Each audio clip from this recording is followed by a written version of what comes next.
Well,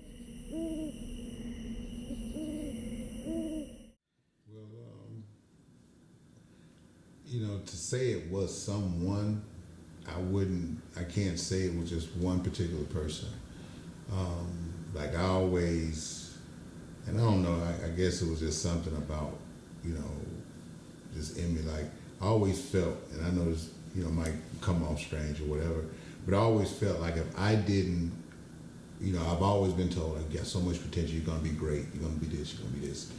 And, and I looked at myself as the person who was gonna do it. Like I saw myself, being that individual. And so by being told that, it put in me that, I had to do that. And me thinking I had to do it, I just felt and took on the burden or took on the weight of, if I didn't reach my full potential, while on this planet or while on this plane, that a lot of people around me would never reach theirs. Because I know that, I started to get a clue that life is about your experiences. And, it's not all about chasing the bag or, whatever. It's about, being exposed, your exposure. And I know that from my beginnings and what I was exposed to, I could never even fathom the things that I've been able to do in life, because of where I started from. And a lot of individuals, that starting point, a lot of times will be their ending point. They never move from, that point. They do everything within that little area, that little starting point.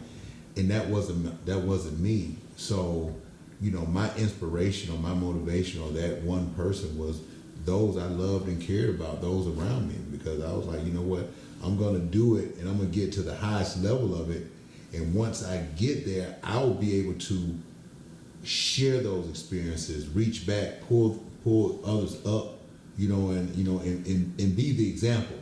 Like, well, shit, if he can do it, I know I can do it. The same thing, like when, Barack was elected, that did a lot just to see someone of color in the White House that was, the president. So it was like, it gives you something to aspire to, even though that might not be your ambition to be a president, but you're like, you know what, it could be done.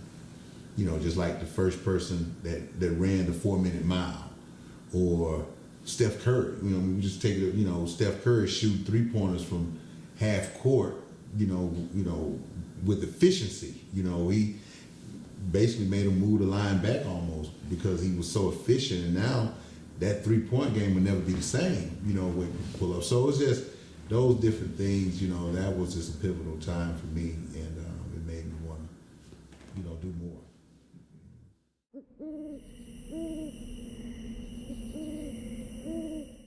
First step of being an entrepreneur, I was actually, I had got into the collection industry, and it was like at a time where I was like, I'm ready to start over. I want something new, something challenging, and I never knew anything about the debt industry or the collection industry, and when I found out about it, I was actually doing a job. I was doing home theater installation, putting up televisions and stuff.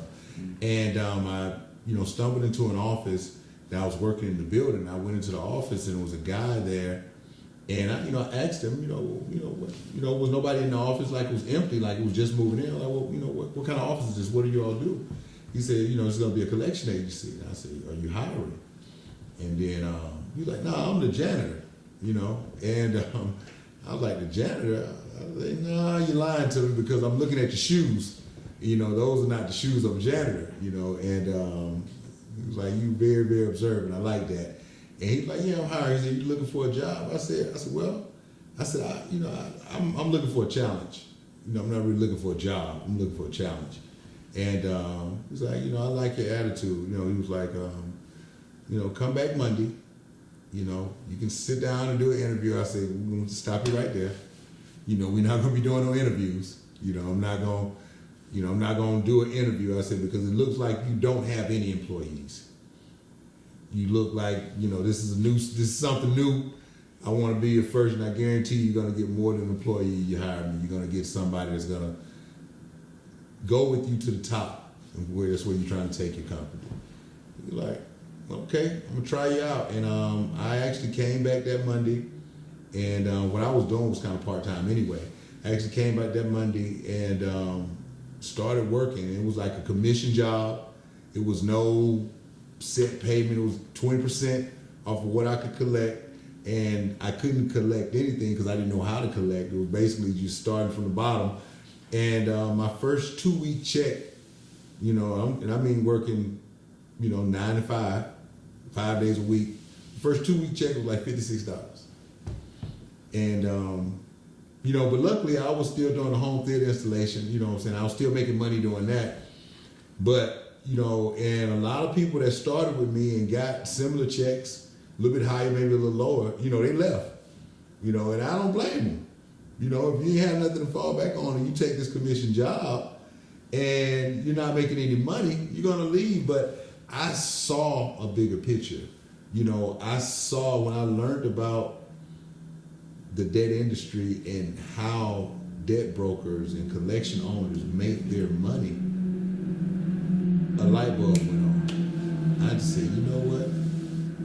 This is what I have been waiting on my whole life. This is what I was meant to do, because it was something to where I can kind of control my own motion. I can get on the phone. I can, get this money, and it's legal. And I was like, you know what, this is great. So it was like, a lot of people that was there, my thing was I wanted to be the one on the top of the board. I wanted to know everything about it, not just how to be a good collector, but the inner workings of the industry, the agency. I wanted to know more so about the business.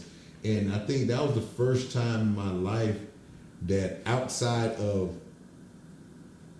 wanting to be a dancer, that was the first time in my life that I said, you know what, that's something that I wanted more than wanting to be a dancer. I'm like, this is it, and so at that time I wasn't considered or even thinking about being an entrepreneur.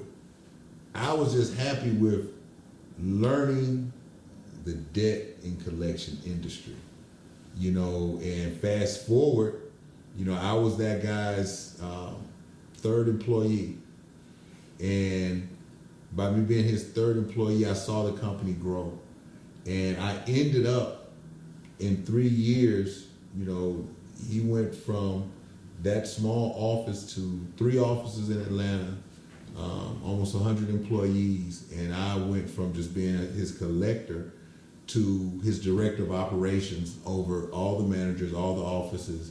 And, that company went from doing, 0 revenue to doing over $500,000 monthly, and that was through him showing me wanting to learn, me having the drive to learn, me catching on quick, and and actually just being thrown out there, and it was refreshing to me because I wanted to be the best at it, to the point to where, like, I used to get joked on like a lot of times because when he got to the office, I was outside the office by the door waiting on him to open up the door every morning.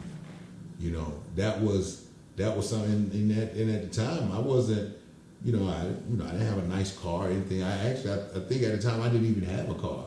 But the MARTA system and the transit system in Atlanta is pretty good.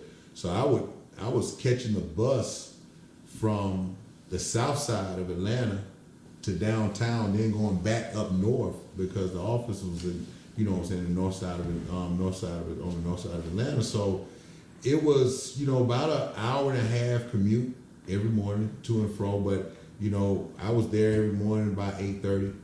I left every day. I was the last one to leave, So to the point to where I forced his hand. He had to give me a key. So once I got the key, that showed him giving me some responsibility. I wasn't a manager, but I had the key because I used to get there before him every day.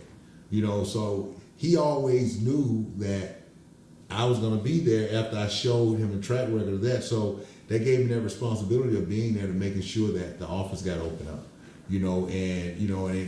and later on down the line, once I got into my entrepreneurship goals and started getting into the different books and different things, I stumbled across this book, The Laws of Success by Napoleon Hill. And that book was a transformative book for me because a lot of the stuff that I was doing just out of instinct and my passion and me wanting to do it, those were laws in that book. And one of the laws was doing more than what you were paid for, because I wasn't getting paid to get there early and be there the latest and do this and ask for it. I wasn't getting paid for that, but I was doing it and it was recognized. And like I said, I went from just being his third employee, a collector that knew nothing about collections, to his director of operations, closing deals, negotiating new contracts, hiring employees, training them, helping the company grow.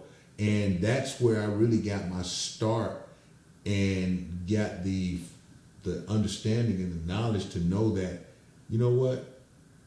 I'm pretty good at this, and that was me coming into the realization that, and just going backwards, like, I could have already been doing something, maybe not this, but something else, if I would have just had tunnel vision and focus like I had when I found out about collection and debt. Like, it was like a focal point. It focused me to a point to where there were no distractions. It didn't matter what so-and-so was doing or what was going on. Like, I was excited every morning getting up, getting on the bus, getting on the train, going to that office and doing that job. I was excited about that because I would have did it for free because I was learning. And I didn't know that I was transforming and turning into something. Because people to this day still tell me like I was the best manager, that they learned so much from me. And I was like, well, I didn't understand where it came from, but that's why I said a lot of those leadership qualities and a lot of the things that I learned in the military, discipline, it transcended that and went into my life as an entrepreneur.